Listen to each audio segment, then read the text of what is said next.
Tumble out of your hab unit and stumble to the mess hall, pour yourself a cup of recaf, yawn and stretch, but make sure to try and stay alive. Because today we're talking about work in the Imperium of Man. This is a topic that other channels have covered in great length. I'm not here to talk about the worst possible jobs in the galaxy, others have done that already. Today I want to talk about the different kinds of work in the Imperium, how it interacts with the wider Imperial economy, and what we can learn about it for the real world. As always, I'll try to use as many examples from both the lore and real life as I can. So, sit back, clock in, and enjoy. Also, make sure to take your lunch break if things are going too long. You're entitled to it, and nobody else will make sure that you get it. In the Imperium of Man, work and labour is never really a choice. It's a combination of duty and destiny. Countless billions of people will toil away for decades in Hive cities like worker ants, incessantly going to and fro until they can't.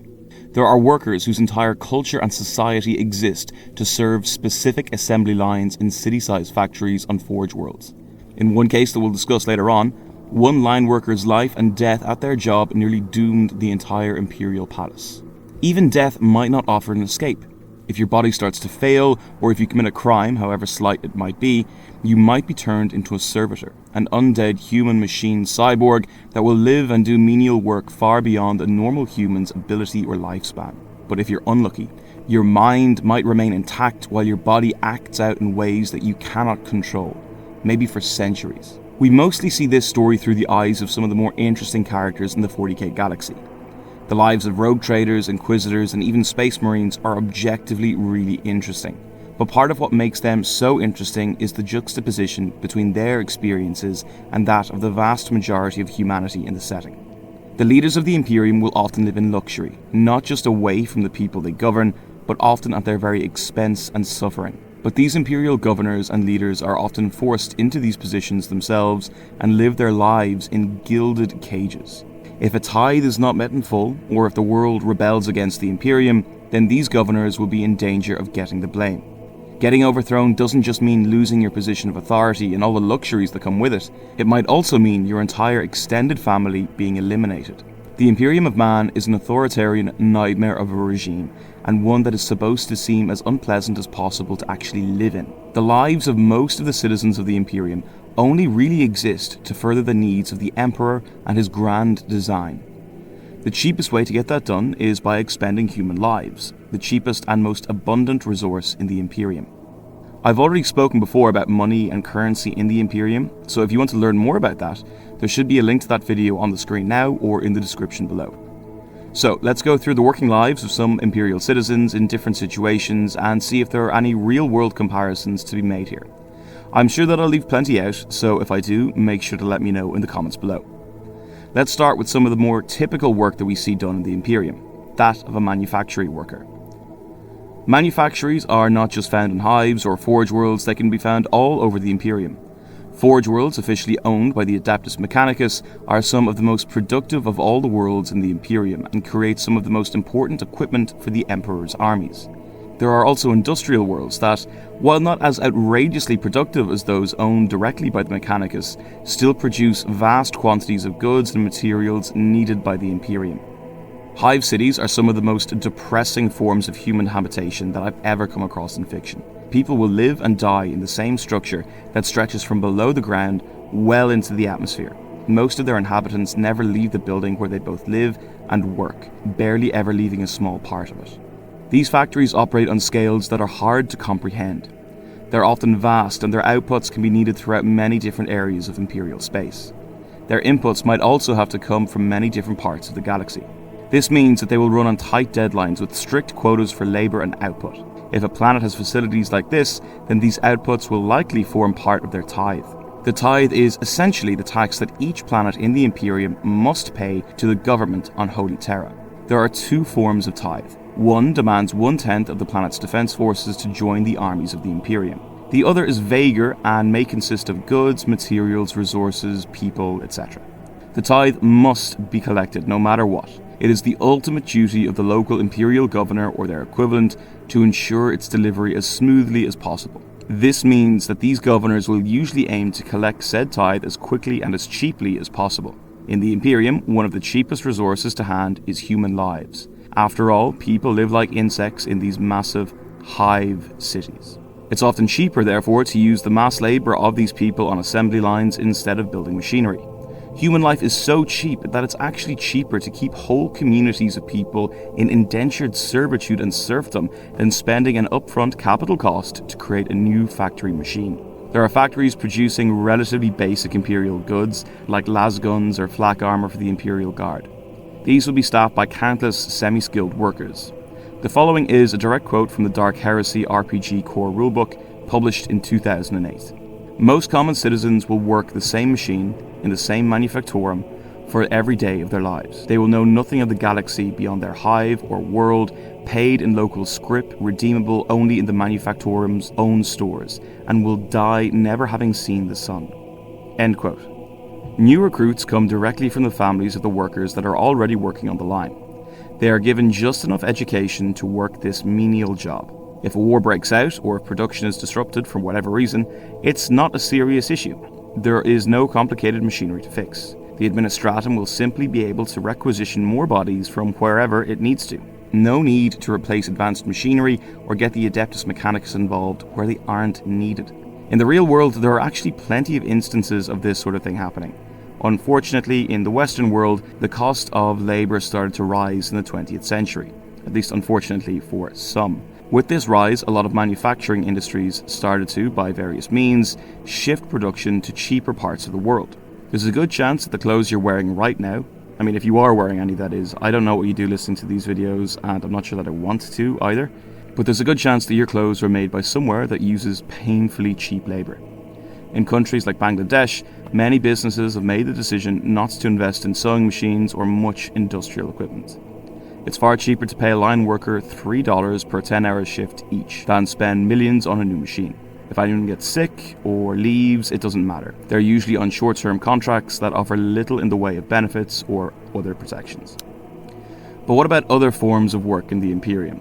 If you can't stand endless hours at an assembly line, why not jump at the chance to leave your world when the next Administratum recruiting effort comes by to get people to move to a newly discovered agri-world? Of course, it's probably actually much worse than most factories. Entire planets of the Imperium have been dedicated to the production of food. These agri-worlds might seem like lush paradises compared to hive worlds, but they're anything but. Every available surface of the world will be covered in a single monocultured crop to supposedly maximize efficiency.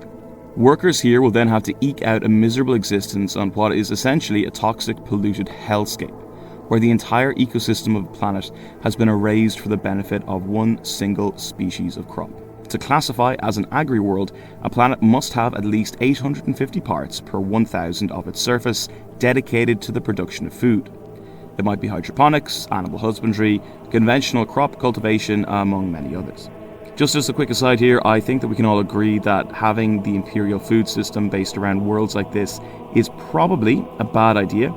If there is a delay in warp travel, whole populations of hive worlds can experience famine. But I mean, who are we to really complain about this? My country, Ireland, produces more calories per person than pretty much anywhere else. The only thing is that it's all beef and dairy. There are more cows here than people. If you go to the supermarket, most of the food that you're going to buy will be from some other part of the world. I really hope that we either stop getting random shocks to our global supply chains or just build more greenhouses here, but I digress. To give an idea of what life is like on an agri-world, I want to read you an excerpt from the novel Lords of Silence by Chris Wright.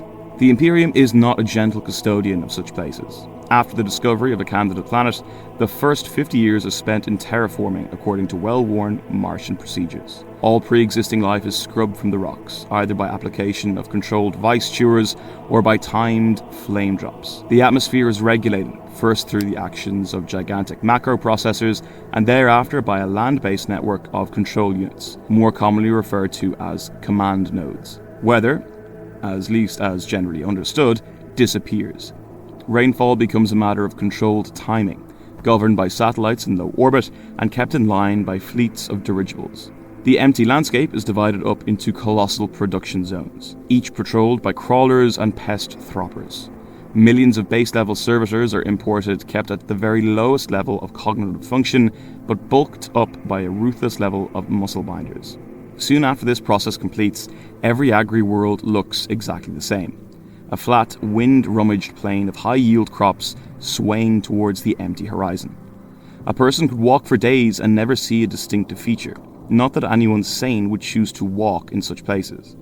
The industrial fertilizer dumps are so powerful that they turn the air orange and make it impossible to breathe unfiltered.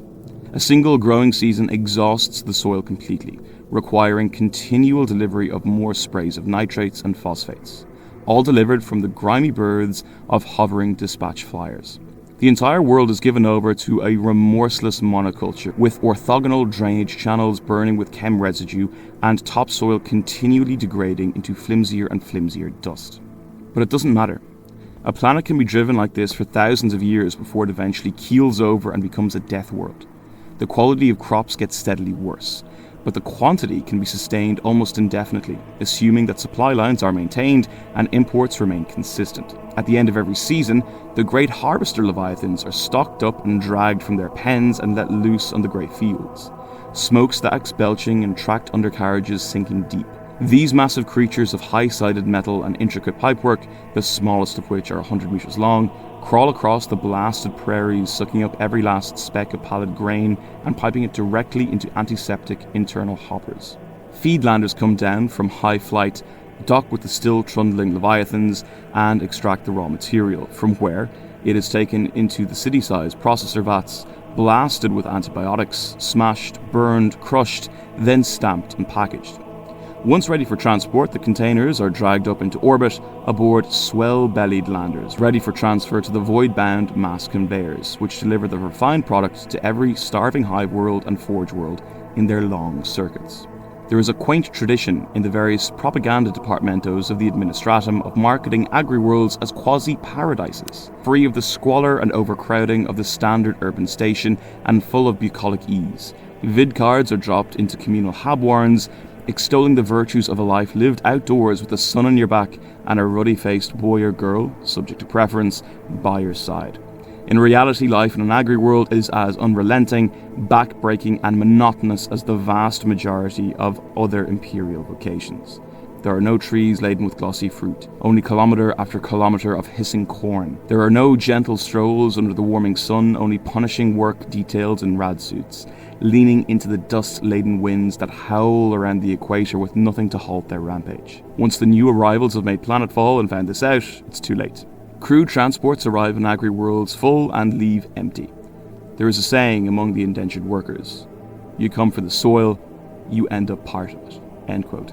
So even paradise in the Imperium is really just another word for cheap labour. While there is still plenty of automation on these agri-worlds, human life is still considered one of the cheapest and most easily replaceable parts of it. But there is of course a bunch of precedents in the real world for agricultural labour being quite grim and dark.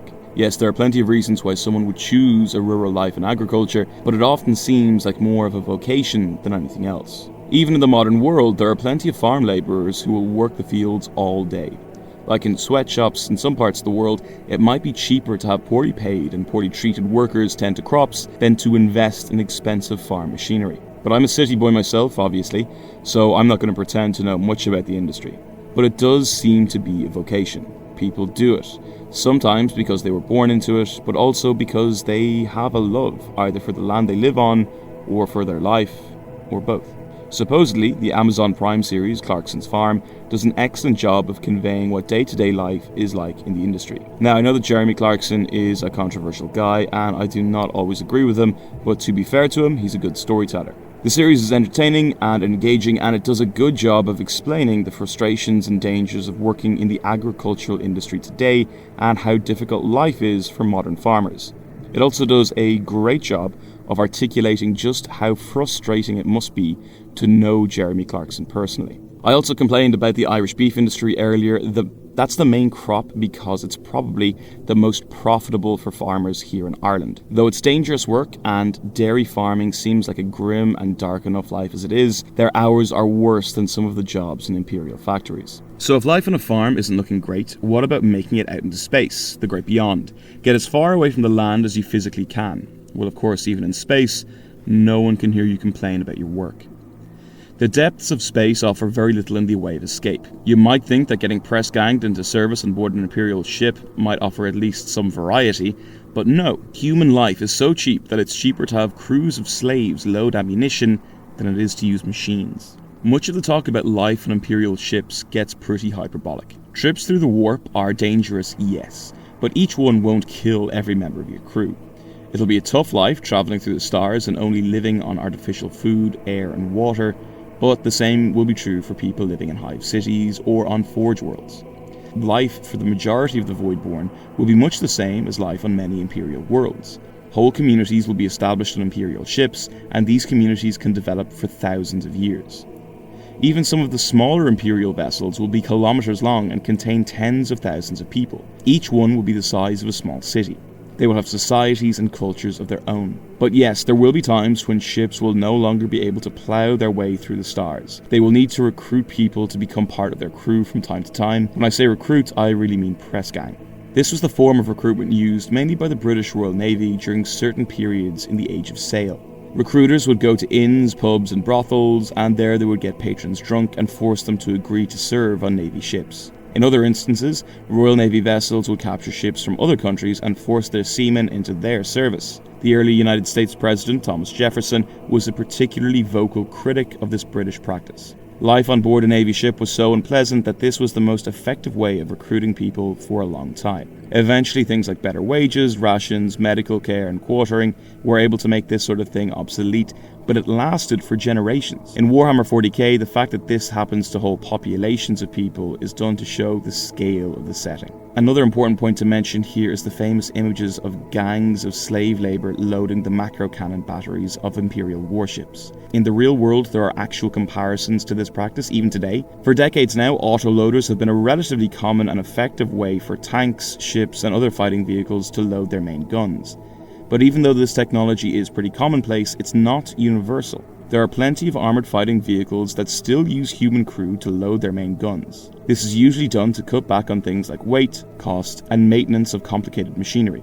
It's much the same in the Imperium. Human life is so incredibly cheap that it's more effective for the Imperial Navy to rely on huge crews of countless slaves than what should be a relatively cheap and easy piece of equipment to make for an interstellar civilization. So, what if you get the chance to leave the drudgery behind and get into management? In the Imperium, that's just a bigger cage with nicer furniture.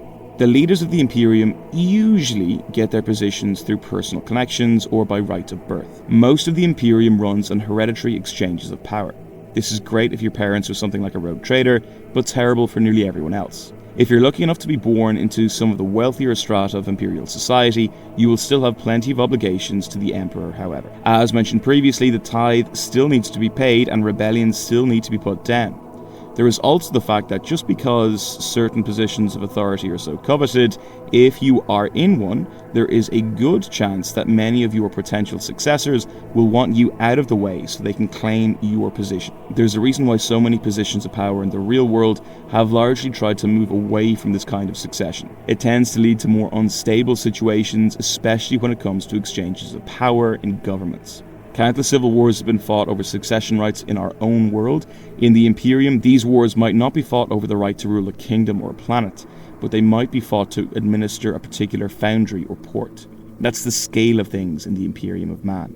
Even for those that live in positions of privilege, it's often only really relative to everyone else. In the Avenging Sun novel by Guy Haley, we meet Fabian Gulfrain. Later, this character became one of the founding members of the Logos Historica Vertia, established by Rabute Gilliman. Prior to that, we follow Fabian in his previous role as an adept in the Adeptus Administratum. His role was to receive petitions for aid from the worlds of the Imperium. This was an inherited role that many generations of his family had before him. He also inherited a servant, Resiliu. Fabian's life as an adept was considered superior to the majority of those on Terra. He had a respected and important role, he received an education, and was provided with everything necessary for survival. But he was also forced into a life of dull, drudging mental labour. Seemingly endless shifts where he would have to read through and assess the petitions of countless worlds from across the galaxy for aid. When he got a new lease on life in the Primarch, he was given access to better medical care, food and physical training. His promotion was a miraculous escape from a life that would have been a dream to most on the homeworld of mankind. Characters like Fabian and their jobs are not really based on anything in the real world. They're more heavily based on works of fiction. Fabian is really similar in a lot of ways to the main character of the George Orwell novel 1984. Both work in bureaucratic roles that are extremely unpleasant and support a tyrannical and evil regime. They both question authority and the accuracy of the information that they are forced to convey as part of their work. While I say that I don't think roles like this are based on any actual real-world jobs, I'm sure that there are at least a few of you out there who might have jobs where you have to do endless hours of work for things that you might not agree with. I could go further, but I do have friends who work in roles in places like the civil service, and I'd get a little too depressed thinking about that point for too long. But back in the grim darkness of the far future, the majority of Terra don't get the luxury of working at a desk all day. While there are certainly ill effects for people's health from endless hours at a desk, it's nothing compared to the work of people in factories, farms, and voidcraft. We can see that a lot of people in the Imperium really do struggle and suffer every day of their lives. It's considered essential for their survival and the survival of the species as a whole in a galaxy so dangerous as the one in 40K. But does this actually work? In the short novel Cypher, Lord of the Fallen by John French, we learn about the life's work of one factory worker on Mars and the ultimate and catastrophic consequences that this sort of work culture creates. I'm quoting here from the novel, so spoilers ahead. 300 years ago, a man lived in a labour hive on Mars. The code that he bore, in place of a name, was UT-413. He was born to the work of the Eternus Forge complex. He spent the years of his life on one task repeated over and over again. He was one stage in the thousands of stages that create a device that switches electrode charge between a single input and two outputs. The men and women that weld the wires into this machine piece do not know that this is what they are doing. To Helot UT-413, his labour was a pattern of movement. Lift, cut, match, weld, check, pray, again and again, until it was like the beat of his slowly weakening heart. He repeated these steps thousands upon millions of times. With time he aged. His sight began to fail. His hands grew weaker. He was not important enough to have his digits replaced by augmetics. He worked harder to compensate for his weakening body, and so it began to fail faster. He worked harder still.